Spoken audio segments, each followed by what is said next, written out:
What's up Sobri? Gua sebagai project manager Bisma. Gua Tommy, project manager juga di The Waves.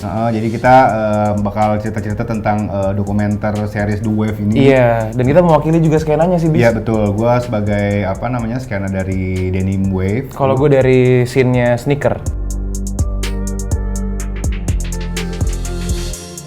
Jadi sebenarnya kita mau menceritakan secara garis besar journey of Indonesian fashion subculture dan youth movement. Jadi kayak tiap dekade itu kan pasti ada subculture-nya sendiri yang yang bikin skena ini terus jalan kan ya. Jadi kayak dari dekade ke dekade dari tahun 90-an sampai sekarang ini banyak ibaratnya kita banyak wave-nya kayak mulai dari anak distro zaman dulu, anak sneakers pertama kali, terus ada streetwear, denim juga, terus sneakers yang emang second wave-nya. Jadi semua ini kita rampung buat biar teman-teman ini bisa tahu kayak dari dekade ke dekade itu kira-kira youth movement pada saat itu tuh apa sih, atau enggak kayak subculture-nya pada masa-masa tertentu. Sebagai jembatan sih, Bis. Jadi The Wave juga bisa jadi sebagai bridging antara mungkin kita bisa bilang anak-anak yang baru mau mencoba masuk ke dalam skena ini biar mereka tahu historinya. Jadi mereka nggak salah jalan gitu loh.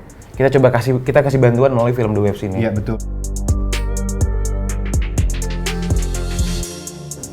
Oke, kalau dari streetwear dan sneakers, jadi sekarang itu kita lagi di era namanya local pride mungkin bisa dibilang ya. Jadi orang Indonesia alhamdulillah berlomba-lomba untuk menjadi siapa nih yang lebih kreatif, munculkan ide kreatifnya. Nah, jadi dari era streetwear dan sneaker, terlihat bahwa lokal-lokal brand sekarang tuh udah keren-keren banget. Malah mungkin kalau dari kita nggak bilang lokal brand, kita cuma bilang brand. Yeah. Brand is a brand kalau kata bos kita. Iya, betul. Betul kan? Dan bukti kalau kita ini yang dari dulunya kayak mungkin tahun early 2000 kita lebih senang pakai brand internasional ya. Jadi makin kesini makin kelihatan youth movement-nya dan semakin orang-orang atau masyarakat juga pede menggunakan produk Indonesia sih.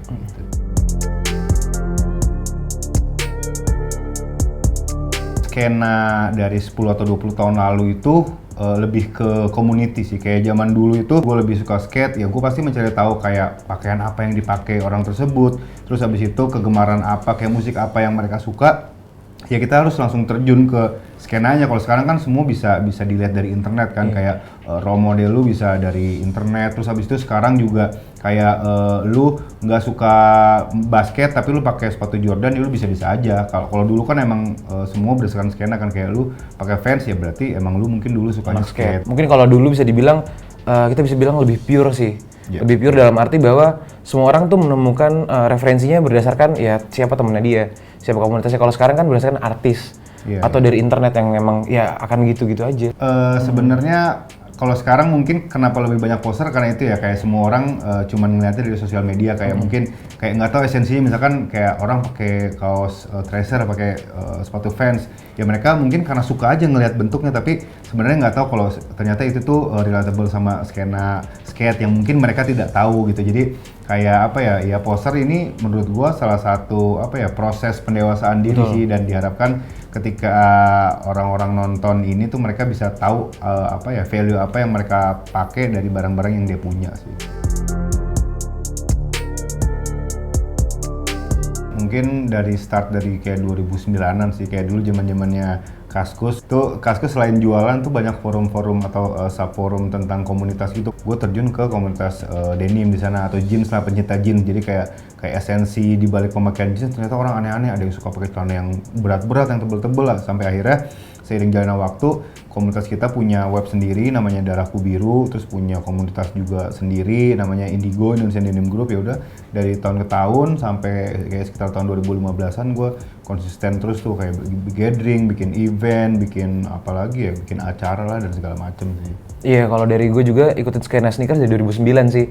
Jadi waktu itu pas gue baru pindah ke Jakarta dari Papua. Jadi SMA gue di Jakarta tuh gue ketemu teman-teman baru tuh, Bis. Akhirnya waktu dulu ketika gue punya uang tapi nggak bisa beli kan bingung tuh. Nah ternyata pas gue join ke IST, gue baca di forum di Treat Kaskus, namanya SA Sneaker Addicts. Jadi gue tahu harus beli sepatu di mana. Pas ketemu orangnya akhirnya gue tahu info-info yang kita nggak bisa dapetin di internet waktu itu. Yang jadi emang ada di forum dan cuma di forum doang obrolan-obrolannya.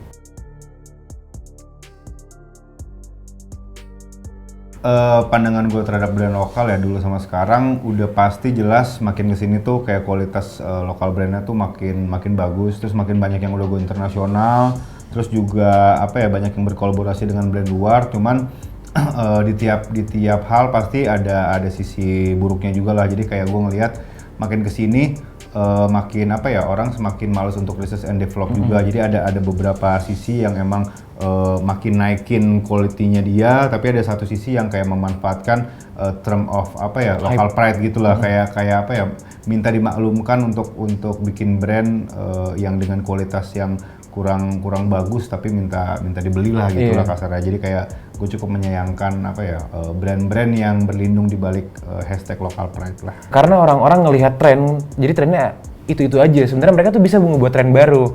Kenapa gue bilang kayak gitu? Karena terlihat bahwa banyak siluet-siluet atau brand lokal yang ya dia maunya di comfort zone atau di safe zone. Dia nggak R&D, dia cuma ngikutin apa sih yang lagi rame, yaudah ikutin tiru, yaudah tiru. Jadi gitu sih kurangnya.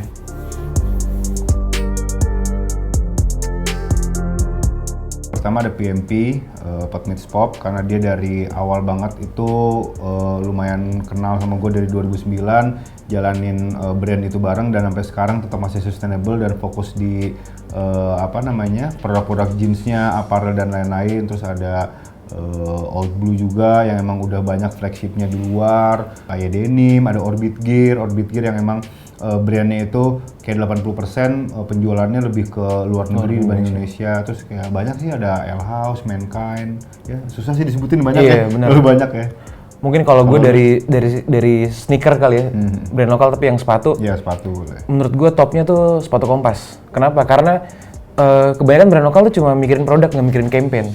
Tapi di Kompas tuh dia semua ngebalut secara barengan sih. Campaignnya dibalut dengan baik, terus R&D dan kualitasnya semakin lama semakin bagus. Terus juga ada brand namanya Leak itu brand Indonesia yang sebenarnya udah lama banget, udah tua banget. Tapi sampai sekarang bisa eksis dengan dia ngembangin banyak teknologi baru lah. Yang mungkin ketika brand-brand lokal main vulcanize dia nggak peduli, tapi dia di ini tempatnya dia aja. Sama kalau dari streetwear mungkin ada Dominate. Dia punya culture yang emang ya udah dia akan seperti itu terus gitu loh.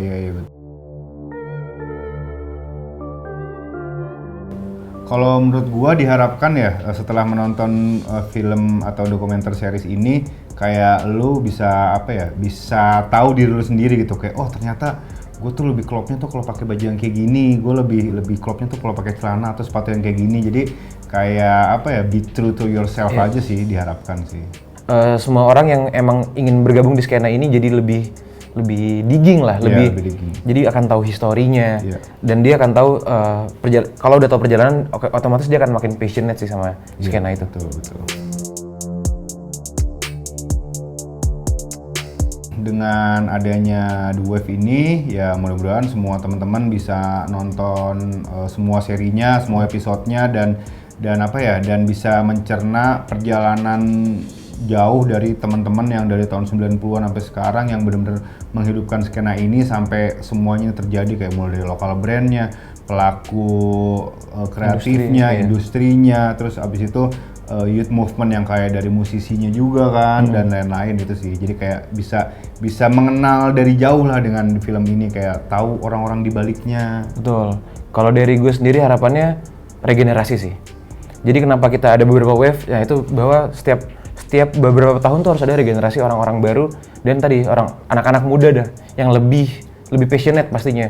Ketika kalian udah nonton ini semua episodenya, diharapkan bahwa semua yang nonton bisa jadi tahu dia mau kemana dan juga dia mendalami passionnya masing-masing. Jangan lupa buat kalian semua yang ada atau baru bergabung atau sudah pernah bergabung di skena-skena yang ada di Indonesia, mulai dari distro, local pride, denim sampai dengan sneakers, nonton The Waves karena di sini kita punya 6 episode yang menarik banget. Betul. Kita ngobrol sama orang-orang yang mungkin jarang banget ada di depan layar sih orang-orang ini sih. Dan orang-orangnya yang akhirnya mau menceritakan skenanya secara luas cuman di series ini doang. Cuma di series ini doang. Pokoknya caranya gampang banget. Kalian bisa langsung ke websitenya Vision Plus, langsung aja search The Wave. Kayaknya ada di paling depan deh.